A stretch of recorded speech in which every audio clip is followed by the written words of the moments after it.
Give ear, O ye pilgrims trudging through this vale of tears. Behold Once for All Delivered, a podcast wherein the pure streams of Reformed theology and the crooked paths of this earthly culture be searched out.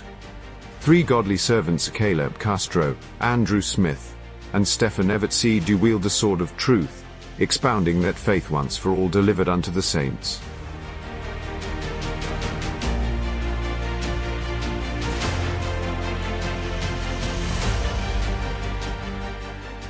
Hi there, OFAD lads and lasses. Welcome to another episode of Once for All Delivered. I'm your co-host, Caleb Castro. I am a co-host, Andrew Smith. And I am another co-host, Stephen Evertsey. And we have President Donald J. Trump here today. President Trump, how are you? I'm great, guys. That's bad. Look, Anybody? I told we were gonna go through the Heidelberg Catechism. His is better. Yeah, we don't have Donald J. Trump here. That was Stephen.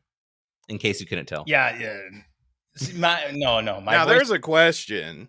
As we're about to compare catechisms, Donald Trump was at least raised nominally mainline Presbyterian. So, do you think he has any familiarity with the Westminster standards? I'm going to answer that. No. Guy can dream, can't he? Yeah. Well, actually, interesting fact about the Westminster standards, since we're comparing catechisms. I found this out. I think it's in Robert Godfrey's preface to J.G. Voss's commentary on the Larger Catechism. And one of the things that happened in the Union of 1983, when the Northern and Southern mainline Presbyterian churches merged together, this would have been after the PCA separated in 1973. This is 1983. They got rid of the Larger Catechism. And at least to hear Godfrey tell it, it was because they thought it was too legalistic. When they did their new book of confessions, they added some, like they added the Barman Declaration, I think. And maybe they grabbed that too, the apartheid thing. The Belhar. I don't remember exactly, but when they added some other confessions, but they kind of kicked the Larger Catechism to the curb.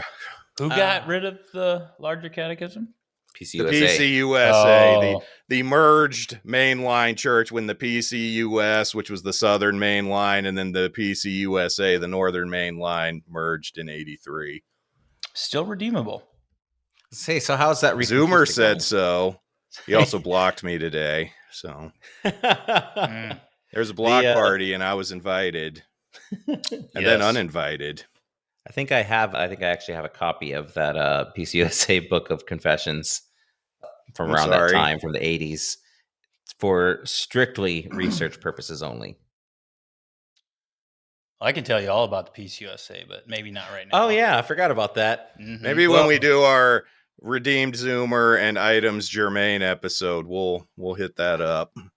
Oh, I like that idea. Foreshadowing. Well, today we are not doing anything of that sort, and we are comparing catechisms as was promised. I just smacked my face on a screen. So it's on there may video, have been so we can show people that. There may have been some bumping and scraping sounds. That was just my face. But we are comparing catechisms, as has been noted yet again. And today we're continuing in the section on the Apostles' Creed. We're utilizing, as is usually our case with the Comparing Catechisms series, occasional series, we are continuing with the structure of the Heidelberg Catechism in Lord's Day 15. We are currently on the doctrines concerning what it is to believe in Jesus Christ. So Lord's Day 15, in a nutshell, this is what goes into the doctrine of substitutionary atonement. What it is that Christ's one sacrificial death on the cross, or at least leading up to that death and the death itself, what that actually accomplished, why this is something necessary to confess, what it is, what we mean when we say that he suffered under Pontius Pilate, was crucified. Wow, my mind just blanked on that. That he suffered under Pontius Pilate, and that he was crucified. So we have 3 questions here in the Heidelberg Catechism, reading from Lord's Day 15. I'm going to read question and answers 37 to, I'll just read 37 to 39 all in a row so we have it in context. And then we will go into discussion, starting with question and answer 37. So first, question 37, the URCNA edition of the Heidelberg Catechism. What do you understand, that is, what do you confess by the word suffered?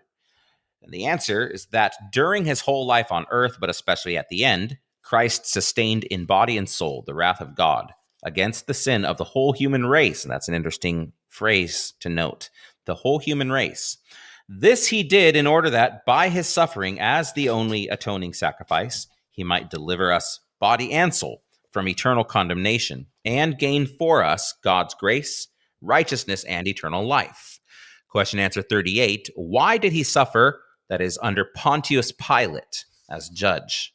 The answer, so that he, though innocent, might be condemned by an earthly judge, and so free us from the severe judgment of God that was to fall on us.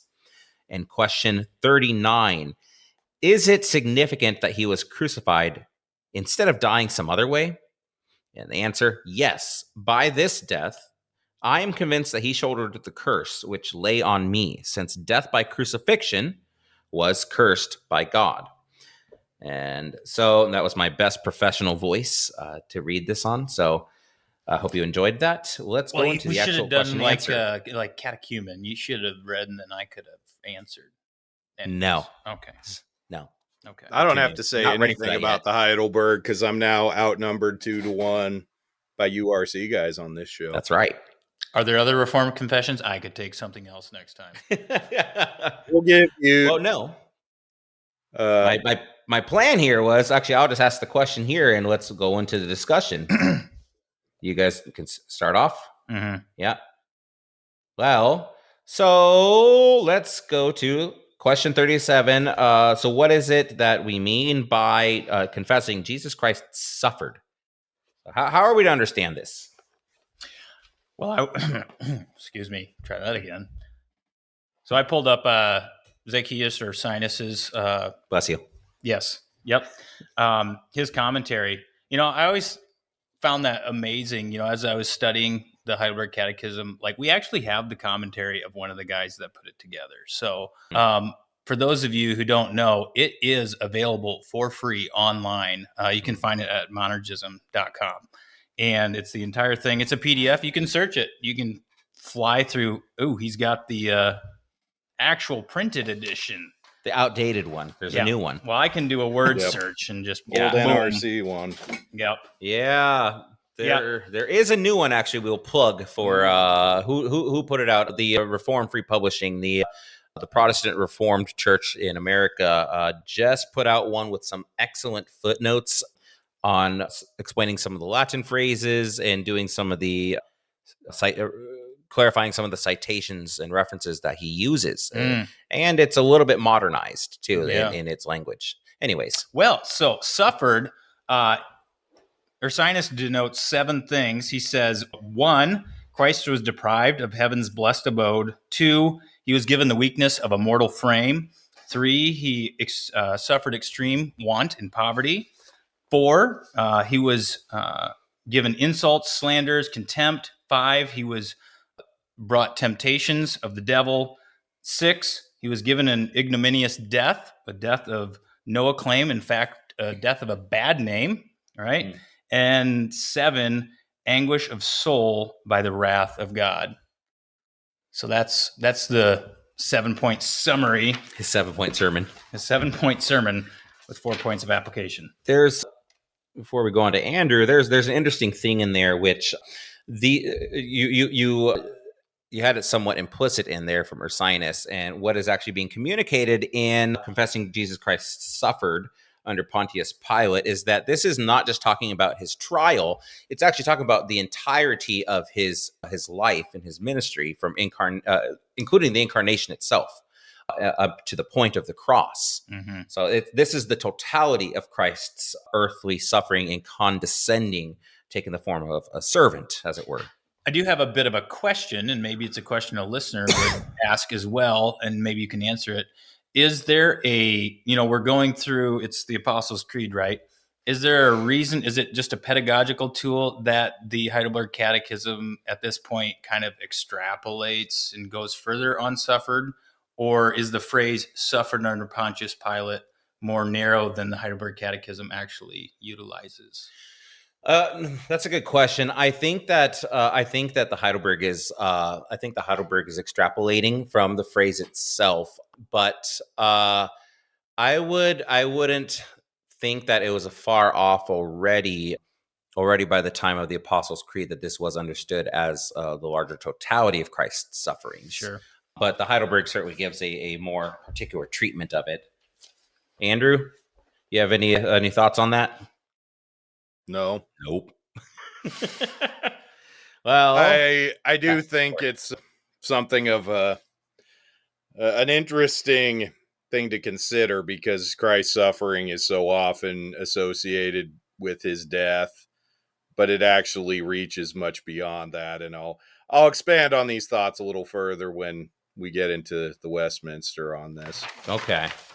Well, on this one, so we had the whole life on earth, but especially at the end. So there was something notable in coming to that culmination of his ministry. So he did basically what was throughout his life, what was prophesied in Isaiah 53 with the suffering servant, right? That he was numbered with the transgressors. That he was wounded for our transgressions and bruised for our iniquities. These things all had to be taken on, and Christ undergoing a condemnation in the sight of the world, as we'll get to in a moment, in order that we ourselves would not fall under the condemnation of God. And I mean, it's quite a remarkable thing, because again, all of our transgressions should mark us, as worthy of condemnation, as well as worthy of not just in the sight of God, but in a sense, they should also render us condemned before the sight of, in the world itself, under authorities. If we were to be judged and punished according to our sins by an earthly judge, we would be thoroughly condemned.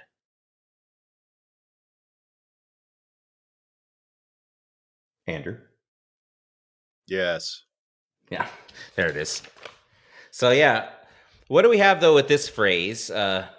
So we said, first of all, that he had to sustain these things in body and soul, right? Why is it that Jesus Christ had to suffer both bodily and with soul?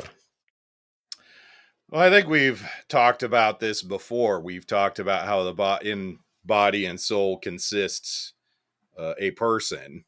We are not merely physical, that we are only body. We are not merely spiritual, and that the body doesn't exist, doesn't matter. He suffered in his whole person. He suffered in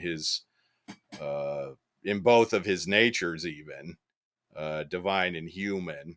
This is actually where we start to see some of the things the Westminster says about this. And these are parts we've talked about before in questions 38 through 40 of the Larger Catechism, back when we talked about the two natures of Christ, why it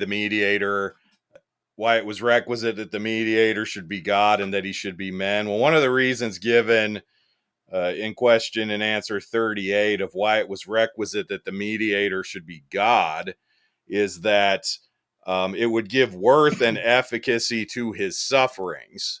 He suffered as God, as one who was worthy and one who was able to suffer in the place of all of his people.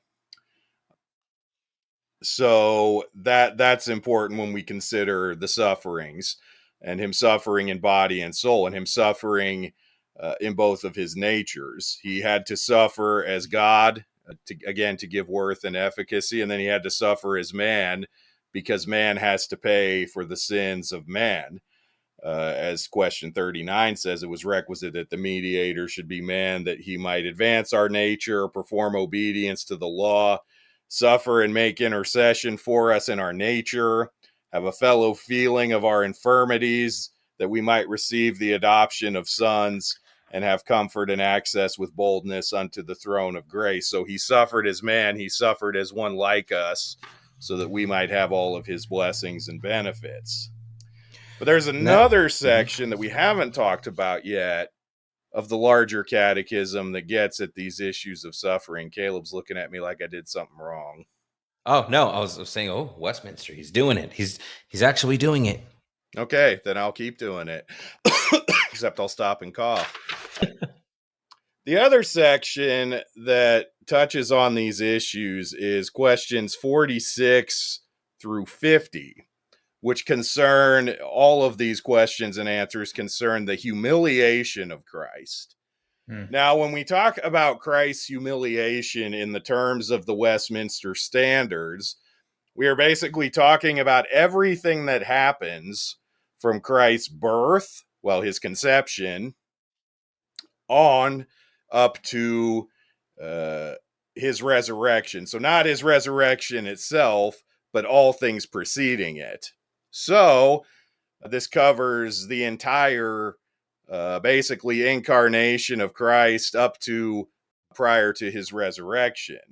And I think that it's important to note this term humiliation, because it's not exactly the same thing as suffering, but humiliation is a word. I mean, it denotes certainly not a state that one would like to be in, not a good or pleasant state. So there's something in that even of how Christ's suffering is something that goes throughout his entire life, but especially at the end. Well, think about from where he came, right? Exalted second person of the Trinity. And so what? He's deprived of that, takes on human flesh, insults. He lays aside his heavenly glory, and he takes on a human nature, takes on human flesh, puts himself in the position of a man, puts himself under the law. Let me just read some of these questions and answers. So question 46, which summarizes all of Christ's humiliation. It says, what was the estate of Christ's humiliation? It says, the estate of Christ's humiliation was that low condition wherein he, for our sakes, emptying himself of his glory, took upon him the form of a servant in his conception and birth, life, death, and after his death until his resurrection. So again, what I said, everything from his conception up to preceding his resurrection. And then the Catechism proceeds to break each of these parts down. So in 47, it says, how did Christ humble himself in his conception and birth? It says, Christ humbled himself in his conception and birth, in that being from all eternity the Son of God, in the bosom of the Father. So talking about that heavenly glory that he had, he was pleased in the fullness of time to become the Son of Man, made of a woman of low estate, and to be born of her, with diverse circumstances of more than ordinary abasement.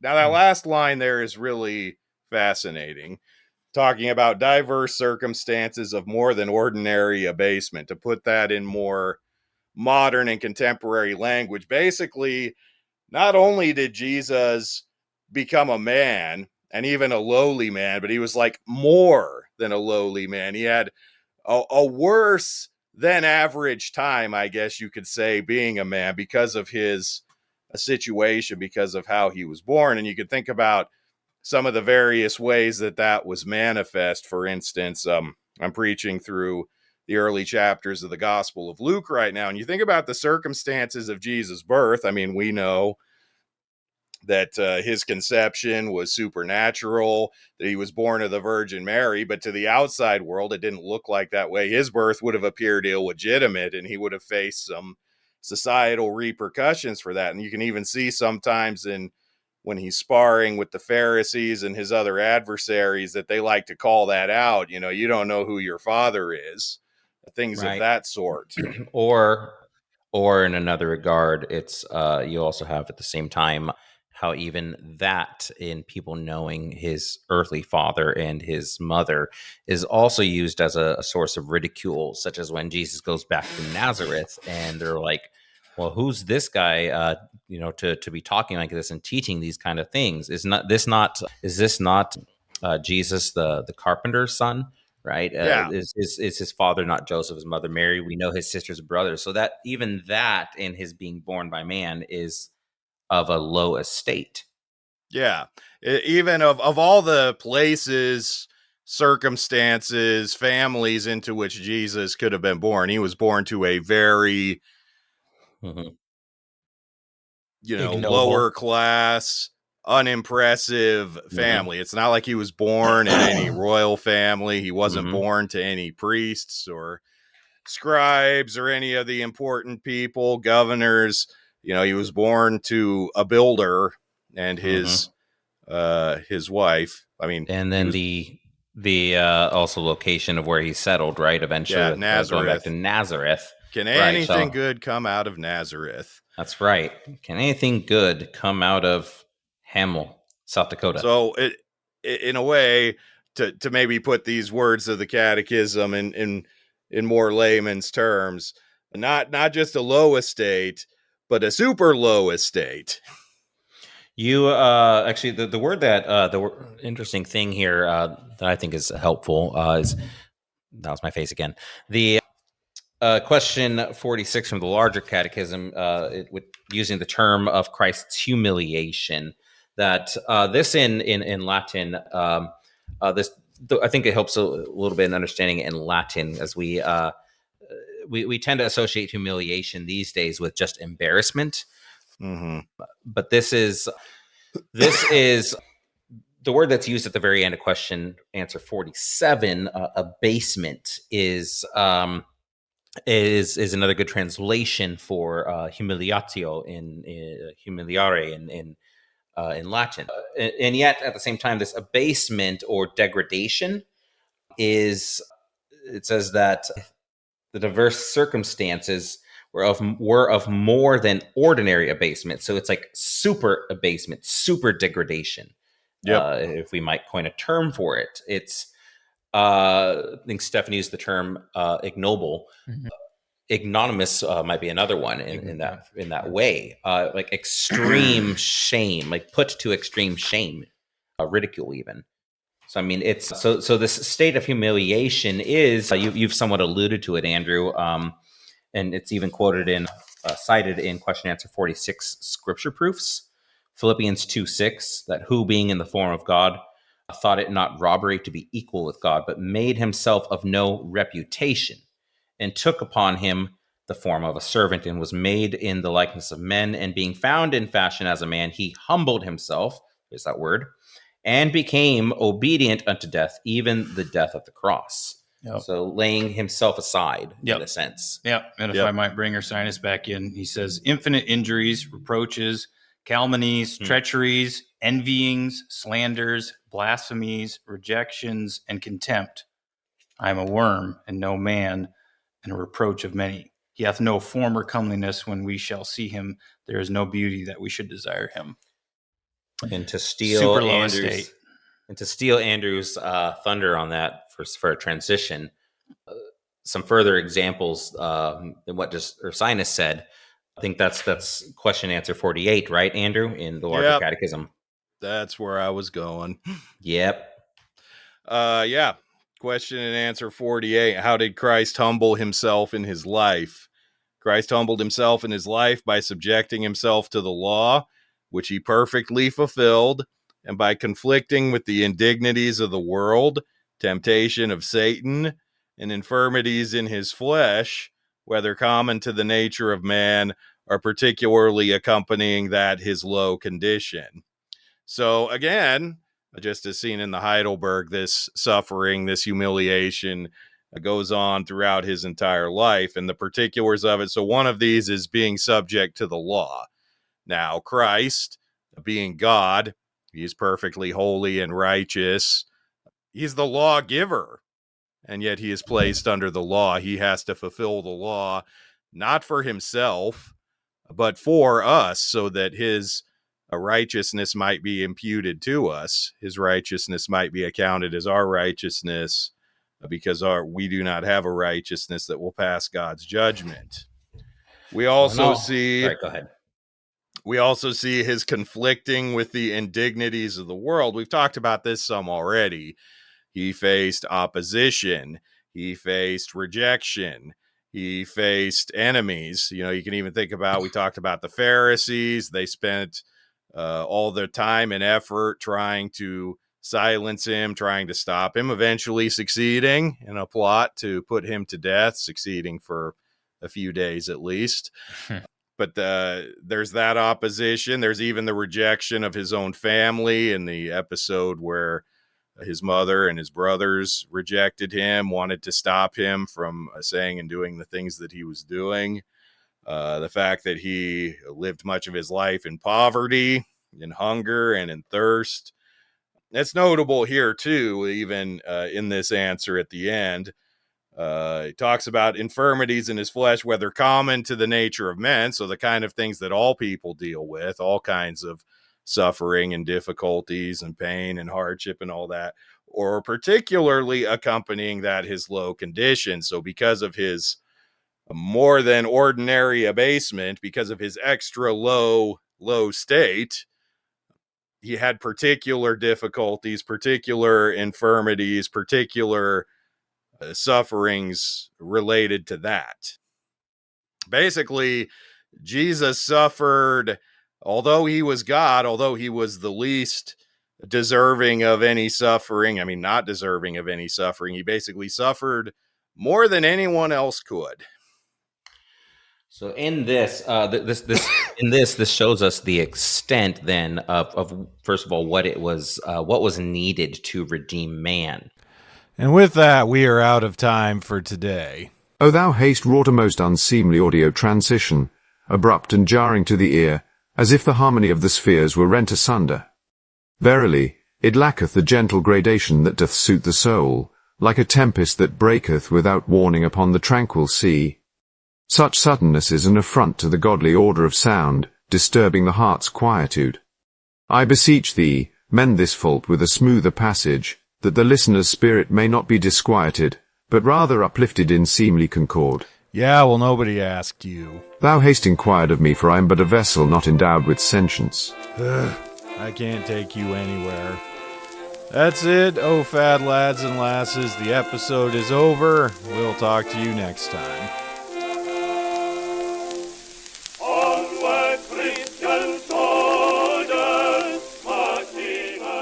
This hath been once for all delivered.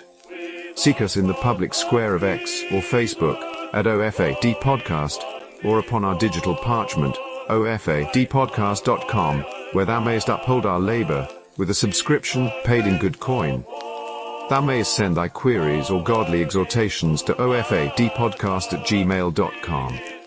Once for All Delivered is shepherded by Caleb Castro, Andrew Smith, and Stephen Everett C., brought forth by the labors of Andrew and Heidi Smith, and borne up by the faithful remnant of our members. We render thanks unto our founding members, Eric and Kathy Hepker. I am Hate Bad Hostilius, a humble Puritan assistant wrought by artificial intelligence, beseeching thee to join us once more for the truth of once for all delivered.